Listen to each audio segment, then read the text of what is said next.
Hello everyone, welcome to I get बिलाई। बच्चों, मैंने लास्ट वीडियोस में क्या क्या डिस्कस कर लिया। मैंने कंप्यूटर के डिफिनेशंस बताया, पार्टीशन बताया, उसको दो पार्ट में डिवाइड कर सकते हैं, हार्डवेयर एंड सॉफ्टवेयर। हार्डवेयर मैंने सीपीयू ऑर्गेनाइजेशन आपको बताया था थोड़ा सा कि किस तरह से सीपीयू वर्क करता है। द इनपुट आउटपुट डिवाइसेस मैंने बताया था कि आपको ऑलरेडी मालूम है कि इनपुट आउटपुट डिवाइसेस क्या होता है। आज का जो टॉपिक मैं लेके आया हूँ आपके लिए वो है मेमोरी ऑर्गेनाइजेशन है। तो मेमोरी कैसे इंटरनली ऑर्गेनाइज होता है और इसका मेन पर्पस क्या होता है, ये हम डिस्कस करेंगे। तो मेन पर्पस जो होता है, मेन जो फंक्शनलिटी है मेमोरी की, आपको मालूम है स्टोरेज, कि आपको डेटा को क्या करना है, इंटरनली स्टोर करना है। तो मेमोरी की जरूरत पड़ेगी, बिना मेमोरी के आप डेटा इंटरनली स्टोर नहीं कर सकते। जैसे मैंने एग्जांपल भी आपको दिया हूँ, कई बार दिया हूँ, ठीक है, कि मैं जो भी यहाँ पे बोल रहा हूँ, लिखा रहा हूँ, आप कॉपी में लिख रहे हैं और दिमाग में भी सेव कर रहे हैं। पहले दिमाग में ले जाते हैं, दिमाग से उसको कॉपी में ले जाते हैं आप, ठीक है। दिमाग के अंदर में जा रहा है वो टेम्परेरी मेमोरी, आपको मालूम है कुछ समय बाद आप भूल जाओगे, इसलिए आप उसको कॉपी में भी क्या करते हो, लिखना स्टार्ट करते हो, हार्ड डिस्क बनाते हो अपना। कॉपी आपकी हार्ड डिस्क है और ब्रेन में जो आपके पास है मेमोरी, वो आपका क्या, रैम है, रैंडम एक्सेस मेमोरी है। एजुकेशन कहाँ पे होता है, रैम में होता है, लेकिन डेटा को आप कहाँ पे स्टोर कर लेते हैं, परमानेंटली कहाँ पे स्टोर कर लेते हैं, हार्ड डिस्क में स्टोर कर लेते हैं। तो आज हम लोग यही डिस्कस करेंगे यहाँ पर। तो मेन पर्पस आपको समझ में आ गया, मेन पर्पस क्या है मेमोरी का, स्टोरेज है। क्लियर पॉइंट यहाँ पर न, कोई पूछे यहाँ पर मेमोरी का मेन पर्पस क्या, तो आपका आंसर क्या होना चाहिए, स्टोरेज होना चाहिए। इनिशियली जितने भी प्रोग्राम्स होते हैं कहाँ पे सेव होते हैं, मेमोरी के अंदर में स्टोर होते हैं। जैसे यहाँ पे लिखा हुआ है कि a program is initially stored in memory. अब क्वेश्चन राइज होता है कि सर मेमोरी होती कैसी है, इंटरनली मेमोरी यहाँ पे कैसी होती है। जैसे आप देखिए, आप जिस एरिया में रहते हैं, सभी का घर क्या है, घर का जो प्लॉट एरिया है सबका सेम है। सभी जो घर है 1500 स्क्वायर फीट में बने हुए हैं। तो ये क्या हो गया, साइज हो गया प्लॉटिंग का। वैसे यहाँ पे मेमोरी भी क्या होता है, नंबर ऑफ पार्ट में डिवाइडेड होता है, स्मॉलर पार्ट में डिवाइडेड होता है। हर पार्ट का इक्वल साइज होता है, वेल ऑर्गेनाइज मेमोरी है, ठीक है। ये जो पार्ट होता है इसको हम लोग क्या बोलते हैं, सेल बोलते हैं। तो क्या बोलता है यहाँ पर, memory chip is divided into equal size part, equal part, that is called cell. तो जितनी भी मेमोरी होती है, सबसे पहला पॉइंट आपको यही ध्यान रखना है, इक्वल पार्ट में डिवाइडेड होती है। कितने पार्ट में डिवाइडेड होती है, इक्वल पार्ट में, सभी का साइज सेम होता है। मतलब जिस एरिया में आप रहते हैं वो वेल ऑर्गेनाइज एरिया है, सभी का घर क्या है, इक्वल साइज का है, किसी का घर छोटा, किसी का घर बड़ा नहीं है, सभी का घर 1500 स्क्वायर फीट में बना हुआ है। सेम यहाँ पर भी है, ठीक है। तो यहाँ पर जो मेमोरी नंबर ऑफ सेल में क्या है, डिवाइडेड है। तो सेल में डिवाइड तो कर दिया, ठीक है, लेकिन प्रॉब्लम अब क्या राइज होगा कि सर किस सेल में से डेटा मुझे एक्सेस करना है, वो कैसे मालूम पड़ेगा। कि मान लीजिए किसी का लेटर आ रहा है, तो पोस्टमैन को कैसे पता चलेगा ये लेटर मुझे किसके घर में देना है। तो कैसे मालूम पड़ता है, एड्रेस से। एड्रेस से मालूम पड़ता है इस घर के अंदर जाके मुझे लेटर को क्या करना है, ड्रॉप करना है। सेम यहां पर भी है, यहां पर भी हर एक सेल को रिप्रेजेंट करने के लिए आपको क्या चाहिए, एक यूनिक आइडेंटिफिकेशन नंबर चाहिए। यहां पे रिप्रेजेंट करने के लिए यूनिक आइडेंटिफिकेशन नंबर। तो आईडी जो नंबर होगा दैट इज कॉल्ड एड्रेस। हर एक सेल का एड्रेस आपको बनाना पड़ेगा। एड्रेस अलग होता है, साइज अलग होता है, ठीक है। इसके अंदर में कितनी साइज का डेटा स्टोर होगा उसको आगे डिस्कस कर रहा हूं, सिर्फ मैं एड्रेस की बात कर रहा हूं, किसको रिप्रेजेंट करना है, ठीक है। तो दो पार्टीशन है, दो नंबर ऑफ सेल है, तो हर एक सेल को रिप्रेजेंट करने के लिए कितने नंबर ऑफ बिट्स चाहिए आपको। तो इसको आप लिख सकते हैं क्या, 2 to the power 1। तो 2 to the power 1, तो 2 to the power k ले लिया, तो k इक्वल टू यहां पे क्या हो गया, 1। तो 1 बिट रिक्वायर, इसको बिट में लिखेंगे आप, 1 bit require to represent 2 cell. दो सेल को रिप्रेजेंट करने के लिए 1 बिट चाहिए। कैसे, 1 बिट में कितने कॉम्बिनेशन बन जाएंगे, नंबर ऑफ कॉम्बिनेशन, 2 कॉम्बिनेशन बनेंगे। नंबर ऑफ कॉम्बिनेशन आप देखेंगे तो 2 बनेंगे, 0 और 1। मतलब 0 होगा तो फर्स्ट सेल और 1 होगा सेकेंड सेल।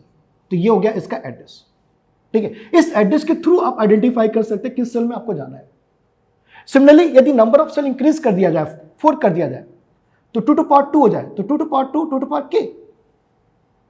तो k इक्वल टू 2, तो 2 bits required to represent 4 cell, 4 cell.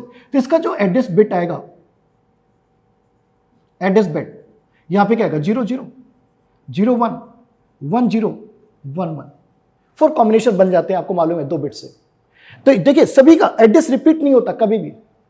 जैसे आपके एरिया में आपके घर का एड्रेस, दो घर का एड्रेस सेम नहीं हो सकता, यूनिक होता है, नहीं तो कंफ्यूज हो जाएगा पोस्टमैन कि लेटर कहां पे डालूं, ठीक है। सेम यहां पर है, मेमोरी के अंदर में कभी भी दो सेल का एड्रेस कॉमन नहीं होना चाहिए, एम्बिगुइटी आ जाएगी, इसलिए यहाँ पर यूनिक एड्रेस होता है। इस यूनिक आइडेंटिफिकेशन नंबर को हम लोग क्या बोलते हैं, एड्रेस बोलते हैं।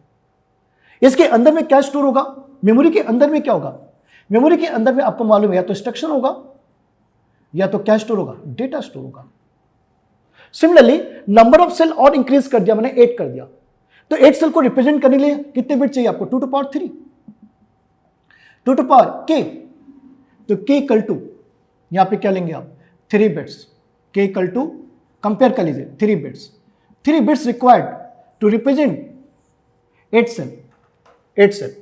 तो यहां पे जो एड्रेस बनेगा, एड्रेस यहां पर तो क्या रहा आपका, यहां पर 0 0 0 0 0 1 0 1 0 0 1 1 1 0 0 1 0 1 1 1 0 1 1 1, ये आपका एड्रेस है।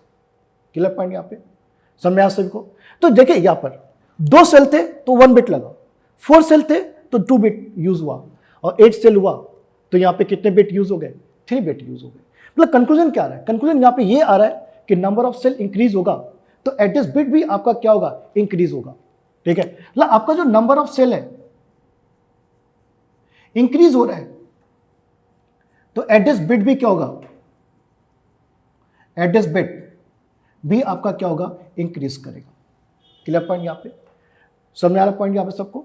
ठीक है, तो कैसे आप इसमें रिलेशन, दूसरा पॉइंट क्या निकल के आया, दूसरा पॉइंट ये निकल के आ रहा है कि हम लोग नंबर ऑफ सेल को कैसे रिप्रेजेंट कर सकते हैं। यहां पर number of cell equal to से 8 है तो 2 to power k,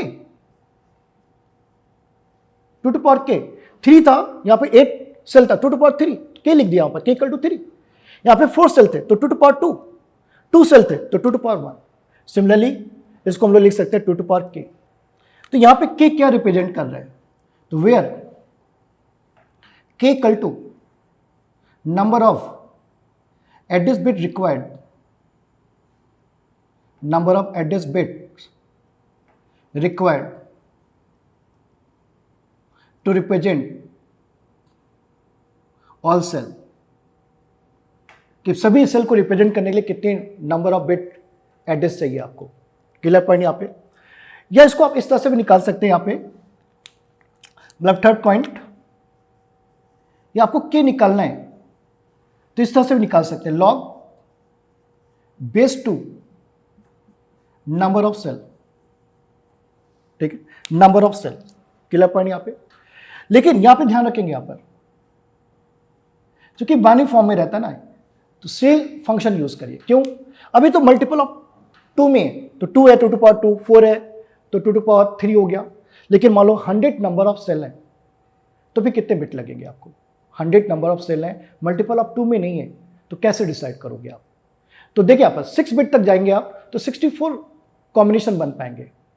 यहाँ पे 8 कॉम्बिनेशन थे इसलिए 3 बिट लगा, यहाँ पे 4 कॉम्बिनेशन थे 2 बिट लगा, 2 कॉम्बिनेशन थे 1 बिट लगा।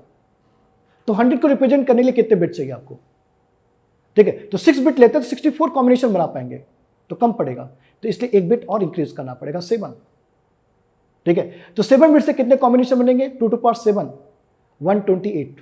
ठीक है, तो मैं क्या बोल रहा हूं यहां पर कि एग्जांपल में दे रहा हूं यहां पर कि मान लीजिए लॉग बेस 2 100 है, नंबर ऑफ सेल 100 है, तो कितना लेंगे आप 2 to power, इसको लेंगे यहां पर, इसको सॉल्व करेंगे तो 6 पॉइंट समथिंग आएगा। ठीक है, इसको आप सॉल्व करेंगे यहां पर तो 6 पॉइंट समथिंग आएगा। ठीक है, तो 6 पॉइंट समथिंग आएगा। इसको सिल वैल्यू लेंगे आप, सिल फंक्शन लेंगे तो क्या आएगा 7 बिट।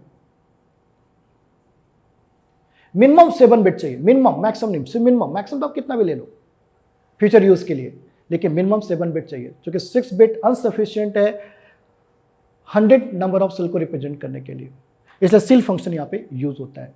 मल्टीपल ऑफ 2 में तो कोई दिक्कत नहीं, लेकिन मल्टीपल ऑफ 2 में नहीं है तो उस समय आपको ध्यान रखना पड़ेगा। ठीक है, तो 100 है तो 2 to power 6 लिया, 64 कॉम्बिनेशन बन रहा है, 100 कॉम्बिनेशन है, 100 नंबर ऑफ सेल है तो 2 to power 7 लेना पड़ेगा। तो minimum 7 bit required to represent 100 cell. ठीक है, इस तरह से रिप्रेजेंट कर सकते हैं। ये आपका रिलेशन है, इनको आपको याद रखना पड़ेगा।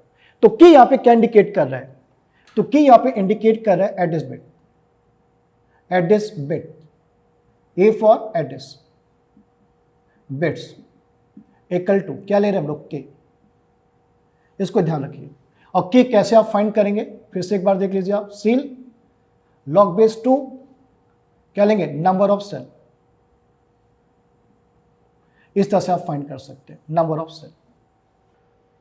तो बच्चों नेक्स्ट जो क्वेश्चन यहां पे राइज होता है कि मुझे पर्टिकुलर सेल पे क्या करना है, डेटा को एक्सेस करना है। मान लो यहां पे एक डेटा है एक्स नाम का, इसको मुझे एक्सेस करना है, तो कैसे एक्सेस करेंगे, मेमोरी कंटेंट को कैसे एक्सेस करेंगे। ठीक है, जैसे आपके घर कोई आने वाला है तो उसको दो चीजें चाहिए, क्या, एक तो चाहिए उसको यहां पर कि आपके घर का एड्रेस क्या है, और दूसरा किस पर्पस से आ रहा है वो, ठीक है, किस काम से आ रहा है वो।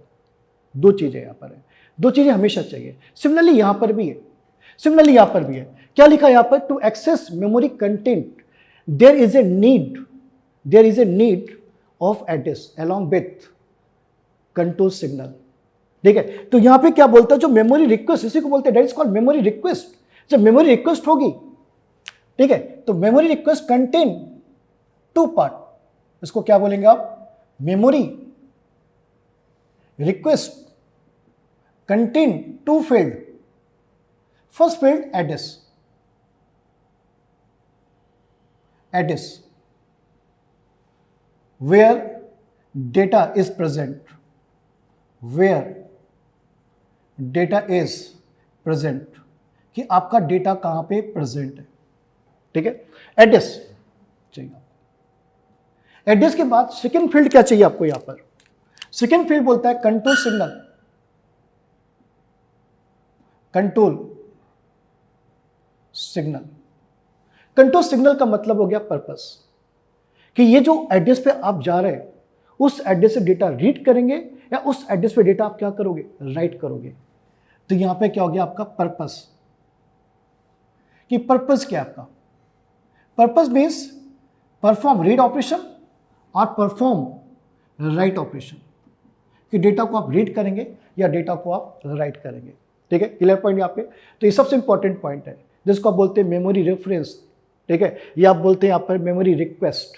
जब भी मेमोरी रिक्वेस्ट की बात करूँ आगे, तो हमेशा आपको दिमाग में आ जाना चाहिए कि दो फील्ड की बात कर रहे हैं सर।